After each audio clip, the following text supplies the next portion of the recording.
بسم اللہ الرحمن الرحیم۔ تاریخ امت مسلمہ، مولانا محمد اسماعیل ریحان،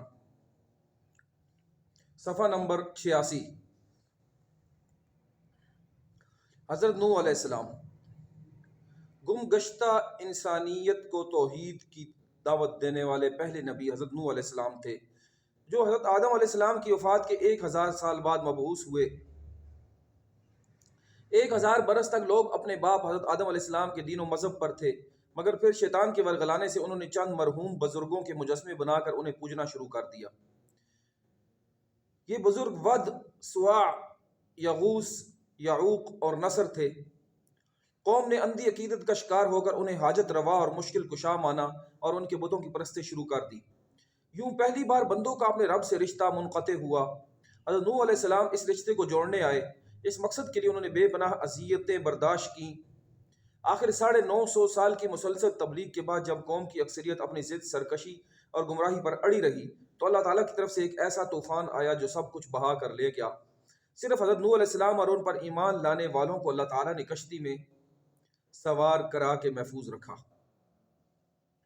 طوفان سے بچ جانے والے اہل ایمان صرف 80 مرد و زن تھے۔ انہی سے دنیا کی آبادی کا اثر نو آغاز ہوا۔ ان کے بیٹوں سام، حام اور یافس کی اولاد ساری دنیا میں پھیل گئی۔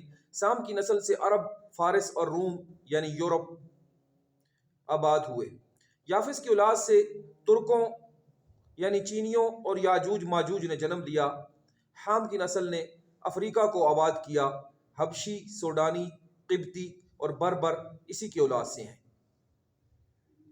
حضرت نوح علیہ السلام اپنی اولاد کو اسی عقیدے پر چھوڑ کر گئے تھے جو حضرت آدم علیہ السلام کی میراث تھا، جس سے انسان اپنی روح اور دل کی گہرائیوں سے ابھرنے والے ان بنیادی سوالات کے جوابات پا لیتا ہے کہ اس کائنات میں میری حیثیت کیا ہے، کائنات کیسے بنی، کس نے بنائی، میں کیسے پیدا ہوا اور کیوں، پیدا کرنے والا کون ہے، اتنا بڑا نظام عالم پیدا کرنے سے اس کا مقصد کیا ہے، مرنے کے بعد کیا ہوتا ہے، اچھے اور برے کاموں کا بدلہ ملتا ہے یا نہیں، ملتا ہے تو کہاں اور کیسے۔ صحیح عقیدہ ان تمام سوالات کے جوابات دیتا ہے اور اسے دل کی گہرائیوں سے مان کر نسل انسانی بنیادی سوچ کے لحاظ سے ایک کنبہ بن جاتی ہے۔ پھر لسانی، علاقائی اور اقتصادی اور ثقافتی اختلافات ان کے درمیان اجنبیت کی دیوار کھڑی نہیں کر سکتے۔ عاد و سمود۔ مگر حضرت نوح علیہ السلام کے چند سو برس بعد انسانیت پھر گمراہی کے راستے پر چل پڑی تھی۔ چنانچہ ایک بار پھر انبیاء کرام علیہ السلام کی بعثت کا سلسلہ شروع ہوا۔ پے در پے رسول بھیجے گئے۔ جزیرت العرب کی وادی میں آباد بت پرست قوم عاد کی طرف حضرت ہود علیہ السلام مبعوث ہوئے۔ یہ قوم طاقت، قد و قامت اور جنگجوئی میں بے مثال تھی، اور اسی گھمنڈ میں اس نے حضرت ہود علیہ السلام کی تکذیب کی۔ تب اللہ کی طرف سے تیز آندھی کا عذاب آیا جس نے ان کا استحصال کر دیا۔ حجاز سے شام جانے والی شاہراہ پر وادی ہجر میں آباد قوم سمود فن تعمیر میں اپنی نظیر آب تھی۔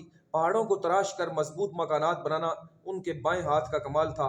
ان کی اصلاح کے لیے حضرت صالح علیہ السلام مبعوث ہوئے۔ قوم نے انہیں جھٹلایا اور اپنی بد عقیدگی ترک نہ کی۔ آخر ایک روز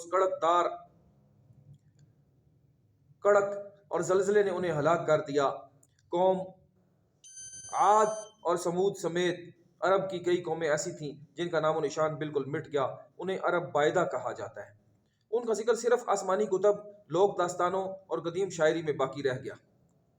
دعوت ابراہیم علیہ السلام۔ مختلف قوموں کی طرف انبیاء کرام کی آمد ہوتی رہی۔ حضرت ابراہیم علیہ السلام تک دنیا میں آبادی کثرت ہو چکی تھی۔ مشرق و مغرب میں درجنوں سلطنتیں اور سینکڑوں شہر وجود میں آ چکے تھے، اس لیے انبیاء کا سلسلہ بھی وسیع ہو گیا تھا۔ ایک ہی وقت میں مختلف علاقوں، قوموں اور ملکوں کے لیے کئی انبیاء کرام بھیجے جاتے تھے۔ ہر نبی کو بڑی بڑی آزمائشوں کا سامنا کرنا پڑتا تھا، مگر حضرت ابراہیم علیہ السلام کی قربانیاں خود فراموشی، خدا شناسی اور جان نثاری کا ایک جدا گانا رنگ دیے ہوئے ہیں۔ حضرت ابراہیم علیہ السلام عراق کے شہر بابل کے نواحی قصبے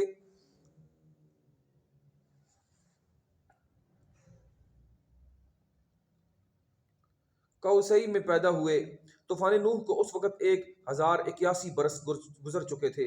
اس زمانے میں عراق اور اس کی گرد و نواح میں نمرود نامی ظالم و جابر بادشاہ کی حکومت تھی، جو خدائی کا دعوے دار تھا۔ بابل اس کا پایا تخت تھا۔ عراق کے لوگ ایک طرف اسے خدا مانتے تھے، دوسری طرف وہ سورج، چاند، ستاروں اور مظاہر قدرت کی خدائی کے بھی قائل تھے۔ اس کے ساتھ ساتھ وہ بت پرست بھی تھے۔ خود حضرت ابراہیم علیہ السلام کا باپ آزر بت تراش تھا۔ گویا شرک اور بد اعتقادی کی سارے روگ اس قوم میں جمع ہو گئے تھے۔ حضرت ابراہیم علیہ السلام کو اللہ تعالیٰ نے